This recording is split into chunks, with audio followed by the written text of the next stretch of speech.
कोई नहीं जानता होगा। लक्ष्मण जी के त्याग की यह अद्भुत पौराणिक कथा। हनुमान जी की राम भक्ति की गाथा संसार भर में गाई जाती है, पर किसी को भी यह पता है कि लक्ष्मण जी की भक्ति भी अद्भुत थी। लक्ष्मण जी की कथा के बिना आज भी श्री राम जी की कथा पूर्ण नहीं है। अगस्त्य मुनि अयोध्या आए और लंका युद्ध का प्रसंग छिड़ गया। भगवान श्री राम ने बताया कि उन्होंने कैसे रावण और कुंभकर्ण जैसे प्रचंड वीरों का वध किया, और लक्ष्मण ने भी इंद्रजीत और अतिकाय जैसे महाशक्तिशाली असुरों को मारा। तब अगस्त्य मुनि बोले, श्री राम, बेशक रावण और कुंभकर्ण प्रचंड वीर थे, लेकिन सबसे बड़ा वीर तो मेघनाद ही था। उसने अंतरिक्ष में स्थित होकर इंद्र से युद्ध किया था और इंद्र को बांधकर वह उसे लंका ले आया था। ब्रह्मा जी ने कुंभकर्ण से दान के रूप में इंद्र को मांगा, तब इंद्र मुक्त हुए थे, पर लक्ष्मण जी ने उसका वध किया, इसलिए वे सबसे बड़े योद्धा हुए। प्रभु श्री राम को आश्चर्य हुआ, लेकिन भाई की वीरता की प्रशंसा से वे बहुत खुश थे। फिर भी उनके मन में थोड़ी जिज्ञासा पैदा हुई कि आखिर अगस्त्य मुनि ऐसा क्यों कह रहे हैं कि इंद्रजीत का वध रावण से भी ज्यादा मुश्किल था। अगस्त्य मुनि ने कहा, प्रभु इंद्रजीत को वरदान था कि उसका वध वही कर सकता था जो 12 वर्षों तक न सोया हो, ना ही जिसने 12 साल तक किसी भी स्त्री का मुख देखा हो और जिसने 12 साल तक भोजन भी ग्रहण न किया हो। तब आश्चर्यचकित होकर प्रभु श्री राम बोले, परंतु मैं वनवास काल में 12 वर्षों तक नियमित रूप से लक्ष्मण के हिस्से का फल फूल लक्ष्मण को देता रहा था। मैं सीता के साथ एक कुटिया में निवास करता था और बगल की ही कुटिया में लक्ष्मण का निवास था। फिर भी सीता का मुख तक न देखा हो और 12 वर्षों तक सोए न हो, ऐसा कैसे संभव हो सकता है। अगस्त्य मुनि सारी बात समझकर मुस्कुराए और सोचने लगे कि भला प्रभु से भी कुछ छुपा है क्या। दरअसल अयोध्या के सभी लोग केवल श्री राम जी का ही गुणगान करते थे, लेकिन प्रभु राम चाहते थे कि लक्ष्मण के तप बल और वीरता की चर्चा भी अयोध्या के घर घर में हो। तब अगस्त्य मुनि ने कहा, क्यों न लक्ष्मण जी से ही पूछा जाए। फिर लक्ष्मण जी आए। प्रभु ने कहा कि आपसे जो कुछ पूछा जाए उसे आप सच सच कहिएगा। प्रभु ने पूछा, हम तीनों 14 वर्षों तक एक साथ रहे, फिर भी तुमने सीता का मुख कैसे नहीं देखा? तुमको भोजन में फल दिए गए थे, फिर भी तुम अनाहारी कैसे रहे? और 14 साल तक सोए नहीं, ये कैसे हुआ?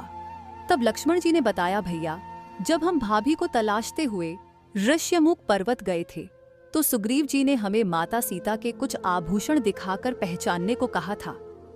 लेकिन आपको तो स्मरण होगा कि मैं तो सिवाय उनके पैरों के नुपुर के कोई आभूषण नहीं पहचान पाया था, क्योंकि मैंने कभी भी उनके चरणों के ऊपर देखा ही नहीं। अब आप मेरे 14 वर्ष तक न सोने के बारे में सुनिए। आप और माता एक ही कुटिया में सोते थे।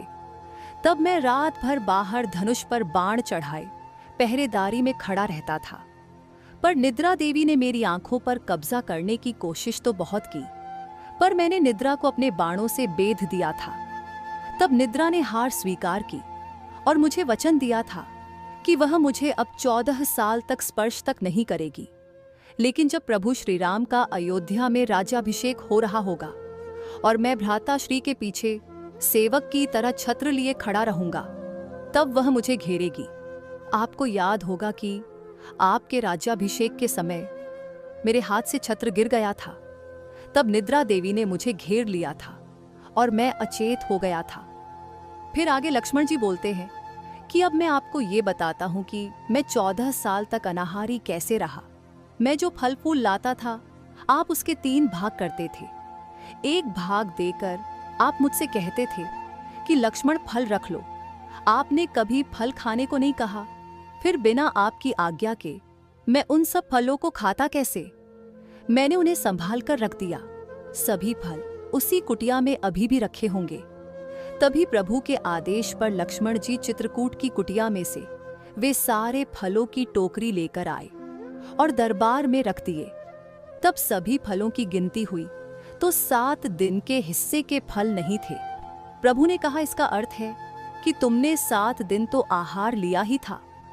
तब लक्ष्मण जी ने 7 दिनों के फल कम होने के बारे में बताया कि उन 7 दिनों में फल आए ही नहीं। पहला दिन, जिस दिन हमें पिताश्री के स्वर्गवासी होने की सूचना मिली, हम तीनों उस दिन निराहारी रहे। दूसरा दिन, जिस दिन रावण ने माता का हरण किया, उस दिन फल लाने कौन जाता, तो उस दिन आप और मैं निराहारी रहे। तीसरा दिन वो था जिस दिन समुद्र की साधना करके आप उससे लंका जाने का अपना रास्ता मांग रहे थे। और चौथा दिन वो था जिस दिन आप इंद्रजीत के नागपाश में बंद कर दिन भर अचेत रहे। और पांचवां दिन, जिस दिन इंद्रजीत ने मायावी सीता को काटा था और हम शोक में रहे, उस दिन भी हम निराहारी रहे।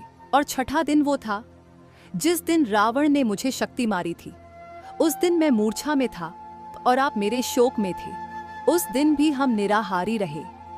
सातवां और आखिरी दिन वो दिन था जिस दिन आपने रावण का वध किया था। इन दिनों में हमें भोजन की सुध कहाँ थी। जब विश्वामित्र मुनि से मैं विद्या का ज्ञान ले रहा था, तब मैंने एक अतिरिक्त विद्या का ज्ञान लिया था, बिना आहार किए जीने की विद्या। उसके प्रयोग से ही मैं 14 साल तक अपनी भूख को नियंत्रित कर सका, जिससे इंद्रजीत मारा गया। भगवान श्री राम ने लक्ष्मण जी की तपस्या के बारे में सुनकर उन्हें अपने हृदय से लगा लिया और भविष्य में हमेशा उन्हें अपने साथ ही पूजे जाने का वरदान दिया। बोलो सियावर रामचंद्र की जय, पवन पुत्र हनुमान की जय, श्री राम लक्ष्मण की जय, राम लक्ष्मण जान की जय, बोलो हनुमान की। दोस्तों, आपको ये श्री राम और लक्ष्मण जी की पौराणिक कथा कैसी लगी, हमें कमेंट करके जरूर बताएं। ऐसी ही ज्ञानवर्धक वीडियो के लिए हमारे चैनल को सब्सक्राइब करें, वीडियो को ज्यादा से ज्यादा शेयर और लाइक करें। अगर आप श्री राम के सच्चे भक्त हैं तो कमेंट में जय श्री राम अवश्य लिखें। धन्यवाद।